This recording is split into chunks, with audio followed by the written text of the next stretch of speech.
Alright, another diss track has hit the building. Again. And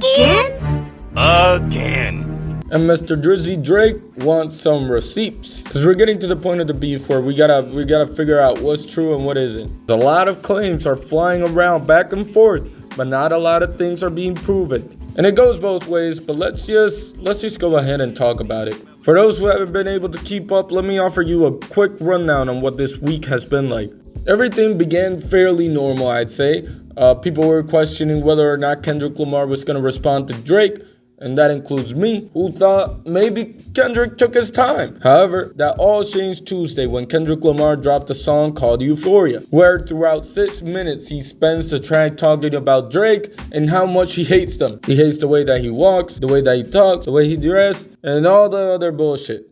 And I mean, when you compare it to Push-Ups, the Drake diss from beforehand, most people had Kendrick Lamar as the winner. Furthermore, Kendrick Lamar would double down. And not through IG story or IG captions or likes on Twitter, but through another song called Sit 16 in LA. With the title obviously referencing Drake's timestamp signature song titles that he's famous for.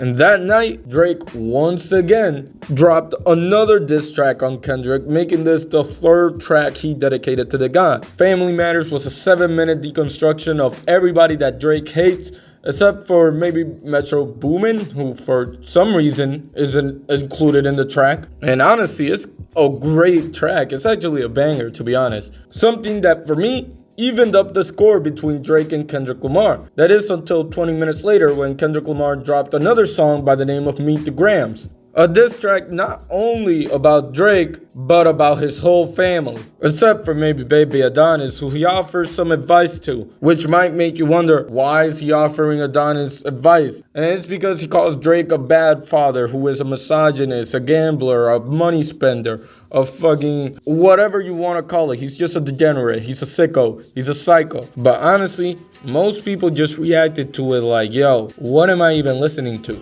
Like, honestly, that shit got too dark. So you know what Kendrick did? He spun the block again. And in the middle of me watching the Minnesota Timberwolves versus the Denver Nuggets, Kendrick Lamar had dropped another diss track, this time with DJ Mustard on the track. And to be honest, this is the hit that people have been wanting from Kendrick from the very beginning when it comes to diss tracks. Because the whole narrative with Kendrick Lamar diss tracks so far has been that Kendrick Lamar had the better lyrics, but Drake had the better song.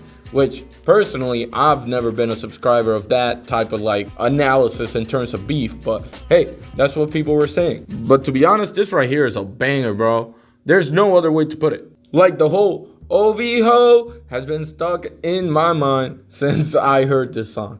And to be honest, if I rewind back to 24 hours ago, what I was thinking, it looked impossible for Drake to come back from this. But here we are. Because sometime in the 8 p.m. or the 9 p.m. where I live, Drake dropped a response. And just like how Kendrick snatched the whole timestamp record from Drake, Drake snatched the whole Heart series that Kendrick has been building up since the beginning of his career. Which definitely sucks, because I've been looking forward to the Heart Part 6 since the Heart Part 5. At this point, Kendrick just gotta switch it up, man. Call it Ill Mind of Kendrick or some shit. Anyways, though, remember when I said Meet the Grams was a very dark track? Well, this is darker. The track starts with a little Aretha Franklin saying, "Now let me see you prove it. Just let me see you prove it." Poking fun at Kendrick because obviously these claims are getting out of hand. Like, one receipt, that's all we need. Because I don't know if y'all remember, but when Pusha T dropped, at least he dropped with some fucking evidence, dog. This is why I hate that rap beefs have turned into this expose type gossip type shit. Because now we're not even analyzing the disses for real. But that's what I'm here for. Drake begins the track by flipping the actor we once knew is spiraling by saying the Pulitzer Prize winner is definitely spiraling. Which in a way does make fun of how nobody cares about Kendrick Lamar being a Pulitzer Prize winner, because that doesn't really mean you're a good rapper. If you ask me, that doesn't even mean you made a good book. And I know, I've read some of them. But anyways, going back to the track, the angle that Drake chooses for this track is pretty clear. Kendrick is a wife beater. Now, I ended my last video by saying that Drake would definitely automatically win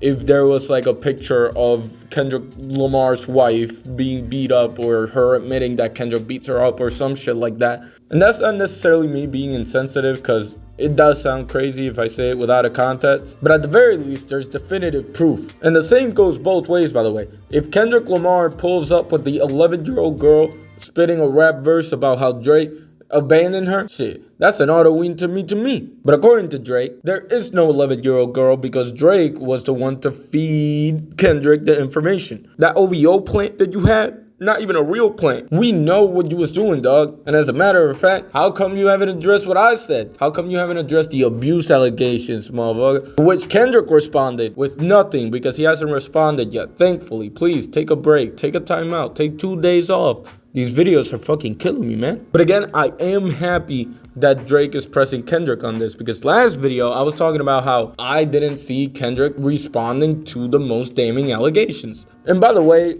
I just hope it's a lie. I hope they're both lying actually, because in a way, if they both aren't lying, I feel like hip hop takes like a big fucking hit. Like at that point, I would say J. Cole is #1. By the way, did y'all know it's been a month since J. Cole made his apology? Because it sure doesn't feel like it. Anyways, Drake doubles down. And he brings up the fact that Mr. Morale is not being followed by his wife, but that his wife does follow one Mr. David Free. Kendrick Lamar's manager, by the way, in case you haven't been keeping up with the lore. And then Drake finally addresses the most damning allegations against him and talks about the whole pedophilia to catch a predator angle. But before he touches on that, he touches on Kendrick, or he touches on the fact that Kendrick got touched, which is a wild sentence. I don't even know why I said that just now, but anyways. But yeah, Drake allegedly said the reason why Kendrick Lamar has been so focused on this predator angle is because he himself was molested as a child, which is definitely an angle. Which, don't get me wrong, this is hip hop.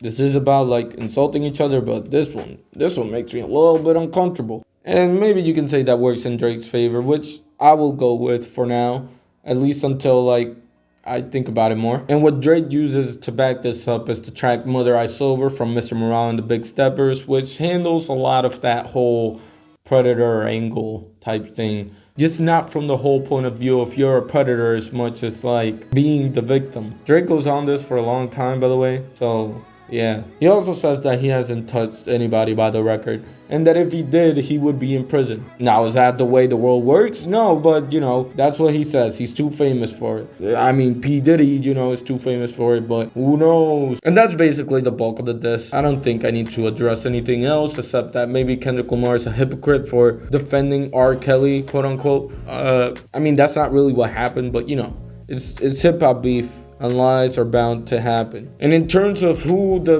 major audience thinks is ahead, it's definitely Kendrick Lamar, but I think it's closer than most people probably do. I think this is a great song in terms of the lyrical components of it. This makes much sense, but you know, in terms of a rap beef, you know, it's definitely presentable. But I will say I think Drake played himself because he could have been ahead on this if he wasn't so fucking stupid logistically. Like, I don't know, this whole track sounds like OJ saying he didn't do it. It just sounds like he did it, bro. And listen, maybe OJ didn't do it, maybe Drake didn't do it too, but you sure as hell look guilty. I think Kendrick Lamar is just edging it out for now, but everything can change and probably will change by tomorrow. I'm exhausted, man. 5 videos in like 4 days for the style of content that I make is kind of insane. I don't know what else to say. Shout out to J Dilla, shout out to God, shout out to me, shout out to y'all because we hit 35K. And yeah,